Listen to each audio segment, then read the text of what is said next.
शिष्य है या श्रोता है वो डगमगाता है, डरता है, अपने स्वार्थों पर आंच आती देखता है, तो वो क्या कहता है? नहीं नहीं नहीं नहीं, मुझे तो भागना है। या तो ईमानदारी से कह देता है कि भागना ही है, या फिर कुछ बहाना बनाता है, कहता है आपकी बात में दम नहीं है तो इसलिए मैं नहीं सुनता, या कि हमारा आपका कुछ नाता जम नहीं रहा है तो मैं कहीं और जाकर बैठूंगा, किसी और को सुन लूंगा। इस तरह हम सोचते हैं, है ना। और भगवत गीता में भी अभी तक हमें कुछ कुछ ऐसा ही प्रतीत हुआ है, क्योंकि अर्जुन हमें भागने को तैयार दिखाई देते हैं और बीच बीच में तो ऐसा लगता है जैसे वो श्री कृष्ण के वक्तव्य में भी दोष ही निकाल रहे हो। और दूसरी तरफ कृष्ण ऐसा प्रतीत होता है जैसे अर्जुन को युद्ध में रत करने को आतुर हो, भाग रहे हैं अर्जुन और अर्जुन को रोकने को तत्पर है कृष्ण, ऐसा ही प्रतीत होता है ना। तो अभी जो प्रकरण चल रहा है उसमें किरदार पलटेंगे और गजब पलटेंगे, एकदम रोचक होने जा रही है गीता। यद्यपि ये जो रोचक प्रकरण है, प्रसंग है, जब आप इसका पारंपरिक लोक धार्मिक अनुवाद पढ़ते हैं तो उसमें वो रोचकता विलुप्त हो जाती है।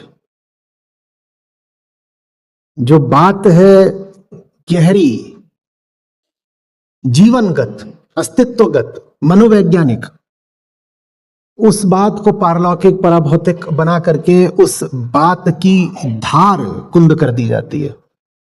पर हम नहीं कुंद करेंगे, हम श्री कृष्ण की धार के समक्ष सर झुकाएंगे और कहेंगे अब तुझे हमारे साथ जो करना है कर ले।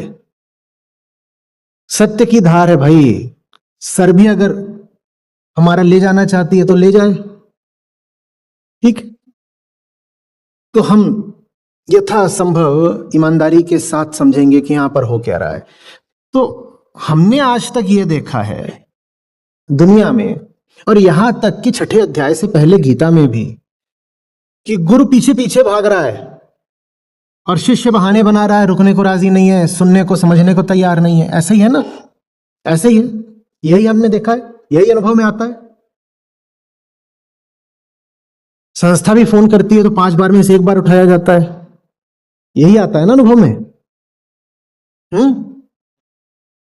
मजा तब आता है जब पासा पलटता है, जब रोल रिवर्सल होता है। अब अर्जुन को कुछ बात प्रकाशित हो रही है, कौंध रही है, तो अर्जुन कह रहे हैं, अब कृष्ण नहीं, अर्जुन कह रहे हैं अब कि माधव, निस्संदेह बहुत बुरा हाल होता होगा ना उनका, जिनके सामने सच खड़ा हो गया था फिर भी भाग गए, कहीं उनको शरण नहीं मिलती होगी ना, जड़ से उखड़ जाते होंगे ना, ऐसा ही होता होगा ना। अब यह बात आमतौर पर कौन बोलता है, धमकी की तरह लगभग? कौन बोलता है? गुरु। यही होता है ना कि गुरु इस तरह से बोल रहा होता है, देख मेरी बात सुन ले नहीं तो तेरे साथ बहुत बुरा हो जाएगा, यही होता है ना। और यहां पर बाजी पलट गई है।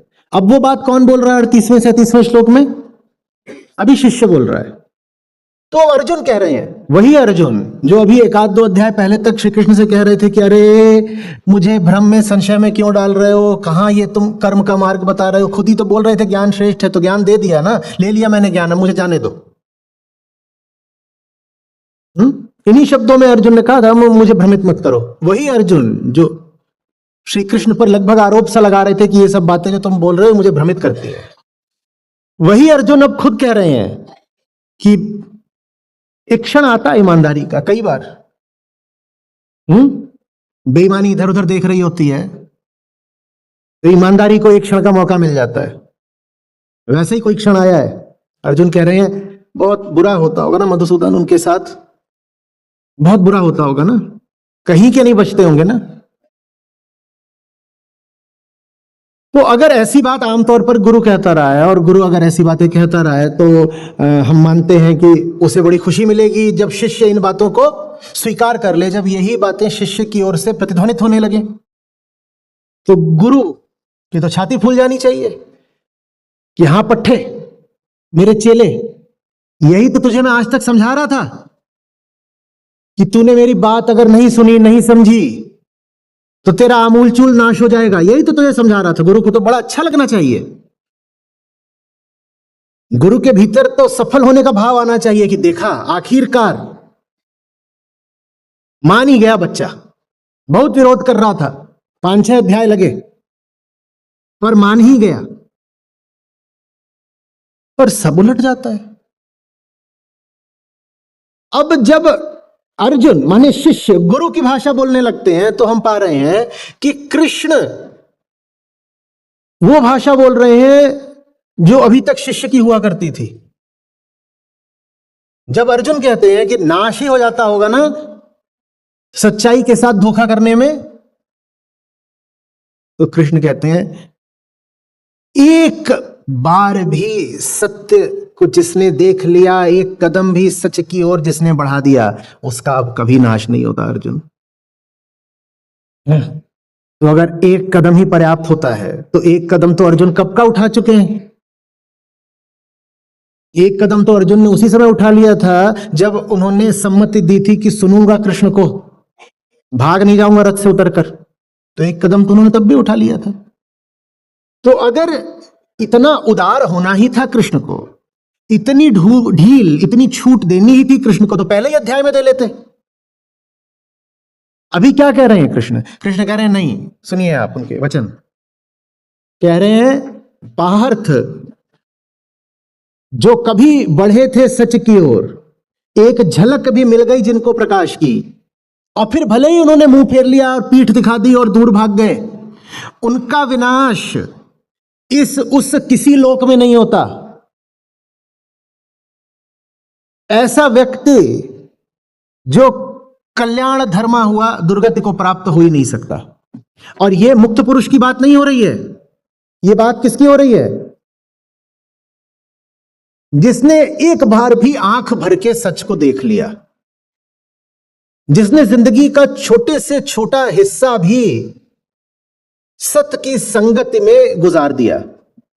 कृष्ण कह रहे हैं उसका भी नाश नहीं होगा, अभी नहीं, यही नहीं, कहीं भी नहीं होगा।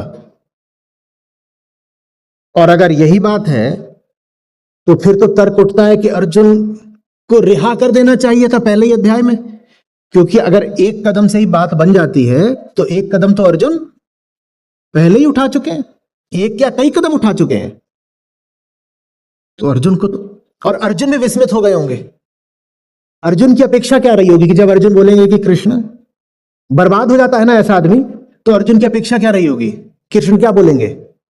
हाँ बेटा एकदम बर्बाद हो जाता है, तू जितना सोच रहा है उससे ज्यादा बर्बाद हो जाता है, यही अपेक्षा रही होगी अर्जुन की। पर वो फिर गुरु किस काम का जो चेले की उम्मीदों पर खरा उतरे।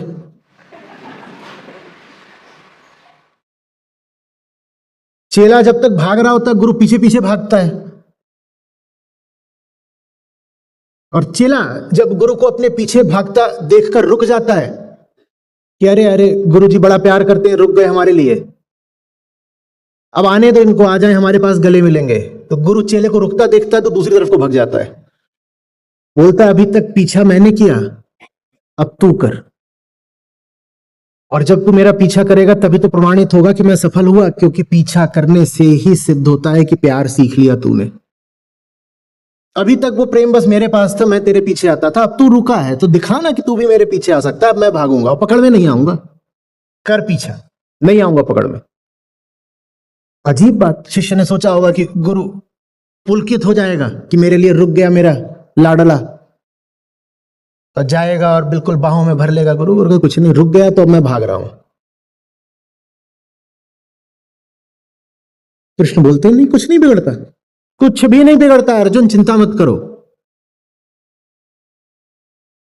जिन्होंने एक बात भी सुन ली मेरी, जिन्होंने एक श्लोक भी समझ लिया गीता का, उसके बाद वो भटक जाएं, भ्रष्ट हो जाएं, तो भी उनका कुछ नहीं बिगड़ता। ये कैसी बात हो गई? कुछ नहीं बिगड़ता। कैसे नहीं बिगड़ सकता? आगे वो बताएंगे, आगे वो बताएंगे। बिगड़ता इसलिए नहीं है क्योंकि रक्षा हो जाती है, और रक्षा बड़े विचित्र तरीके से हो जाती है। जो एक बार सच्चाई की संगति में रह लिया और फिर भाग गया, रक्षा हो जाती है उसकी। जो सच के साथ है उसकी रक्षा हो जाएगी। ये बात तो हमें सहज ही लगती है ना। हम बोल भी देते हैं धर्मो रक्षति रक्षिता, ठीक है। तो ये बात तो हमें अजीब बिल्कुल लगेगी ही नहीं। कोई कहे कि मैं तो सदा संतों की संगति करता हूं, ग्रंथों के साथ रहा हूं, ज्ञानियों के साथ बैठा हूं, तो ये बात आपको बिल्कुल साधारण लगेगी कि जीवन उसकी रक्षा आप कर रहा है, लगेगी ना। भाई तू इतना बढ़िया आदमी है तो तेरी रक्षा हो रही है। लेकिन अजीब पहेली आज खड़ी हो गई है, जो सच को पीठ दिखाकर भाग गया है उसकी रक्षा क्यों हो रही है? कृष्ण क्यों कह रहे हैं कि उसकी भी दुर्गति नहीं हो सकती जो सच को पीठ दिखाकर भाग गया है? ऐसा क्यों होगा? क्यों होगा?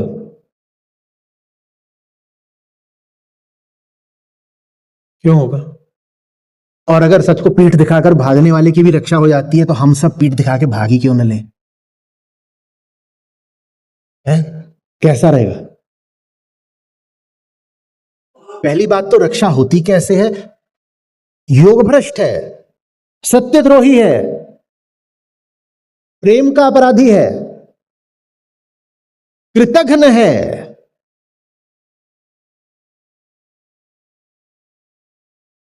उसके बाद भी उसकी रक्षा हो जाती है। कैसे हो जाती है बताइए ना? वो तो भाग गया, उसकी रक्षा कैसे हो जाएगी?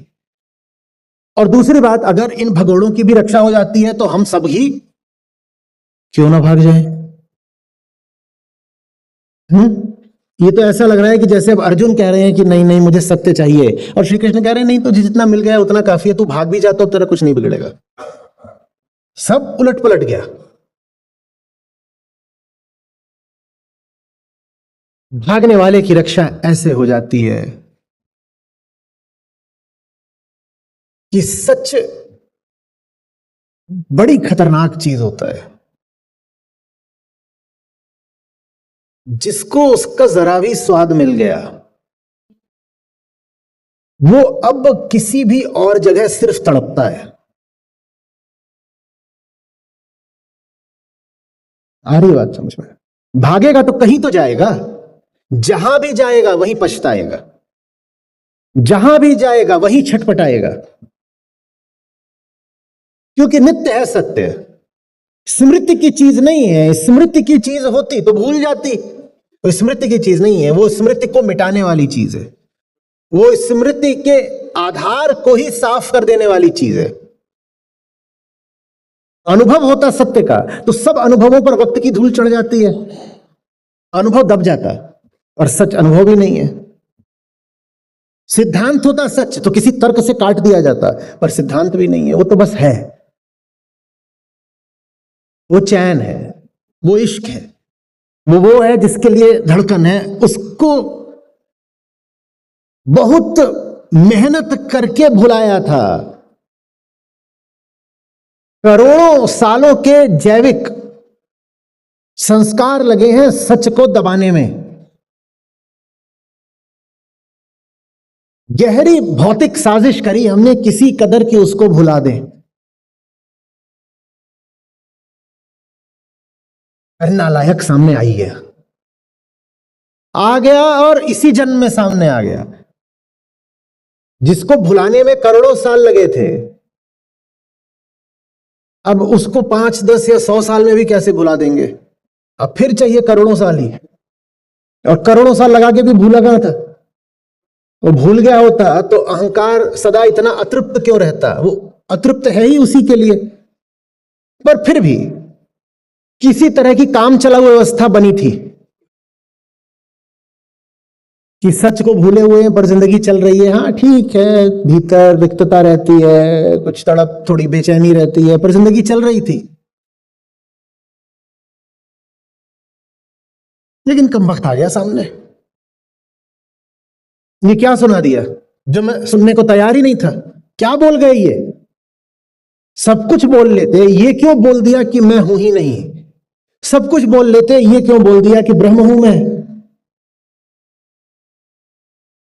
कुछ भी और मुझे बता जाते, ये क्यों कह दिया कि मुक्ति ही स्वभाव है और कोई भी बंधन आखिरी नहीं हो सकता? क्यों बता दिया? जिसने सुन ली है बात एक बार, बर्बाद हो गया, वो कहीं का नहीं बचा। अब वो लाख जतन कर ले, अनसुना नहीं कर सकता। और भागा इसीलिए है क्योंकि बात खतरनाक लग रही है। भागा इसीलिए है क्योंकि बात आंशिक रूप से समझ में आ रही है। समस्या बस इतनी सी है कि पूर्ण का अंश भी पूर्ण होता है। तो सच जिनको आधा अधूरा भी मिल गया,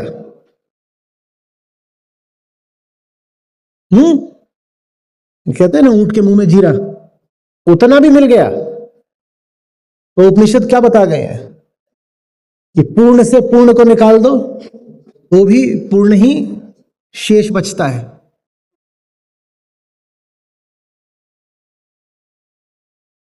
पूर्णात पूर्णम,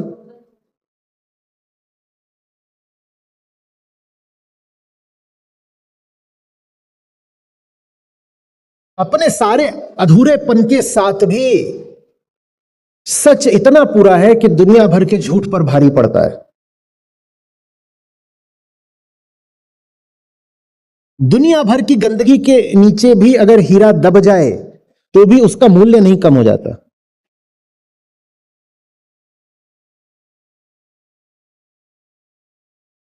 आ रही बात समझ में?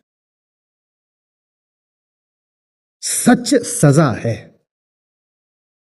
उससे दूर दूर ही रहना चाहिए। अब समझ में आ रहा होगा कि क्यों लोग सच से वैसे ही भागते हैं जैसे मौत से भागा जाता है।